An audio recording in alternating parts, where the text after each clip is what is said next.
Alright, so special thanks to this company who was nice enough to send us their humidifier to unbox and show you. This is the front of the box, nothing on the top. The back has the same picture. Nothing on the bottom, but their little sticker there. And then this side just has specifications like the model number, the output power is 5 watts, the battery capacity is 4,000 milliamps, and it's the HM01. This side just has humidity, recognition, water level display, moisturizing, and ambient light. Let's cut the seal and see what we're working with here.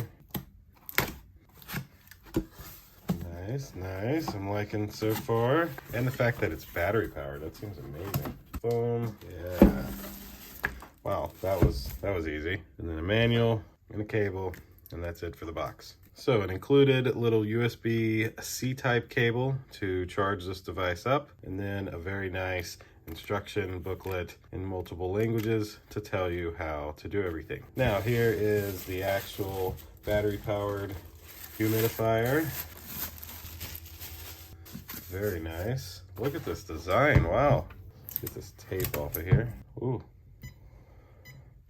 So it's ready to go out of the box. Please use mineral water or tap water, not pure water. So you basically just get your water in here. USB-C port for charging is right on the back. Nothing on the side, nothing on this side. This handle is like a leatherish feeling handle. And these are coolly colored, I like that. Now here's where you can see your water level and this little display here. Maybe I can, look at that, 60%. And then it has that little green glow. I don't know if you can see that green light down in there. Probably can't really see it, but I can see it. There's a green light down in there.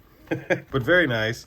I absolutely love the fact that this one is battery powered. Never had a battery powered humidifier. You can literally hear it. And so you can see here, that's some of that glow that this gives.